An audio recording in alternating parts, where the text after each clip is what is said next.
बिस्मिल्लाहिर्रहमानिर्रहीम। मलक सज्जाद व्लॉग्स में खुश आमदीद। यूएस टूरिस्ट वीज़ा के हवाले से ये वीडियो आप देख रहे हैं।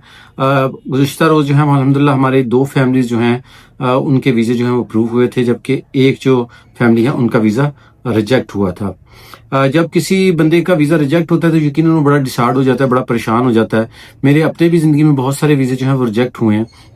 तो ये एक नेचुरल है कि जब आपका वीज़ा रिजेक्ट होता है तो आप परेशान होते हैं, लेकिन असल चीज़ ये है कि आप कितने कंसिस्टेंट हैं। यानी अगर आपका वाकई कोई ट्रैवलिंग करने का मूड है, दिल है, तो मैं हमेशा ये कहता हूँ कि खुदा ना खास्ता अगर वीज़ा रिजेक्ट हो गया तो कोई परेशानी वाली बात नहीं, दोबारा अप्लाई कर लें। उस मुल्क का नहीं तो किसी और का अप्लाई कर लें, तो वीज़ा बहरहाल कभी ना कभी आपका ज़रूर लग जाएगा। अल्हम्दुलिल्लाह जिन 2 फैमिलीज़ के वीज़े जो हैं वो अप्रूव हुए हैं, वो यकीनन बहुत खुश हैं। और यूएस टूरिस्ट वीज़ा के हवाले से मैं आपको अर्ज़ कर दूं कि ये सिर्फ 2 से 3 मिनट का इंटरव्यू होता है, और उस इंटरव्यू में ही वो डिसाइड करते हैं कि आपको वीज़ा देना है या नहीं देना। इस वक्त जो वीज़ा रेशो है वो बिल्कुल नॉर्मल है, यानी आप ये नहीं कह सकते कि जी बहुत जो है वो उसमें रिजेक्शन बहुत ज़्यादा है, या आप ये कहें कि नहीं जी बहुत ज़्यादा वीज़े मिल रहे हैं। लेकिन यूएस टूरिस्ट वीज़े पे रश इतना ज़्यादा होता है कि जिसकी वजह से जो है वो आप जो लोग इंटरव्यू के लिए जाते हैं वो जानते हैं कि लाइनें लगी होती हैं, सैकड़ों के हिसाब से लोग हैं। तो अब ये तो नहीं हो सकता कि डेली बेसिस पे सैकड़ों लोगों को जो है वो एम्बेसी वीज़े दे दे, नामुमकिन वाली बात है, क्योंकि इस तरह तो बहुत जल्द जो है वो आपका मुल्क ही खाली हो जाए। तो सिलेक्टिव लोगों को बहरहाल वीज़े जो हैं वो यूएसए के मिल रहे हैं।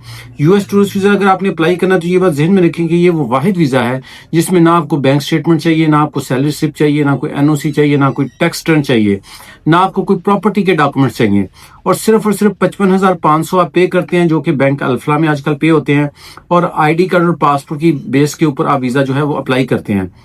हमारे अल्हम्दुलिल्लाह बेशुमार क्लाइंट्स ऐसे हैं जो पिछले कई सालों से जिनको हम कंसल्टेंसी बेस जो हमने कंसल्टेंसी दी है, और उनके टूरिस्ट वीज़े अल्हम्दुलिल्लाह अप्रूव हुए हैं। तो अगर आप यूएस टूरिस्ट वीज़ा अप्लाई करना चाह रहे हैं तो आप ये समझते हैं कि शायद हालात ठीक नहीं है, तो इसमें हालात का कोई अमल दखल नहीं है। हालात बिल्कुल अल्हम्दुलिल्लाह पाकिस्तान के तो बिल्कुल ज़बरदस्त हैं। पाकिस्तान की रिलेशनशिप भी इस वक्त जो इंटरनेशनल दुनिया के साथ है वो बहुत अच्छी है। तो वीज़े जो हैं वो बहरहाल आप जो है वो प्रोसेस जो है वो स्टार्ट हो गए हैं। तो अगर आप यूएस टूरिस्ट वीज़ा पाकिस्तान से अप्लाई करने का सोच रहे हैं, बहुत बेहतरीन टाइम है। जून, जुलाई, अगस्त की जो है वो आपको अर्लीस्ट अपॉइंटमेंट पीरियड मिल जाएगी, वो दे के आप अप्लाई करें। एक बात जहन में आपने रखनी है कि यूएस टूरिस्ट वीज़ा, मैं दोबारा बता रहा हूँ, इंटरव्यू बेस होता है, और उस इंटरव्यू का जाना आपके लिए बेहतर होता है, और इंटरव्यू में जाना चाहिए। अगर कोई ये कहता है कि बगैर इंटरव्यू के गए आपको वीज़ा मिल जाएगा, तो ये झूठ है, फ्रॉड है, और ऐसे फ्रॉडियों से आप बचें। ये यूएसए वाला वीज़ा या कोई भी वीज़ा ऐसा नहीं है कि आप एम्बेसी में जाए ना और आपको वीज़ा मिल जाए, सिवाय ऑनलाइन ई वीज़ा जो आपको मिलते हैं। बाकी जो स्टिकर वीज़े होते हैं आमतौर पर उनके लिए आपको एम्बेसी जाना होता है, फिंगरप्रिंट्स देनी होती है। तो यूएस टूरिस्ट वीज़े के हवाले से अल्हम्दुलिल्लाह हमारी वीज़ा रेशो बहुत अच्छी है। अगर आप वीज़ा अप्लाई करना चाह रहे हैं, आप हमारे लाहौर ऑफिस से कांटेक्ट कर सकते हैं। जिन लोगों के वीज़े लगे हैं उन तमाम लोगों को मुबारकबाद। जिनके नहीं लग सके उनके लिए यकीनन हम यही कहेंगे कि अल्लाह का नाम लेके दुबारा करें। अल्लाह के हर काम में बेहतरी होती है, और अगर अल्लाह ताला ने आपके मुकद्दर में सफ़र लिखा हुआ है तो दुनिया की कोई ताकत आपको रोक नहीं सकती। बहुत शुक्रिया, दुआ में याद रखें। अल्लाह हाफ़िज़।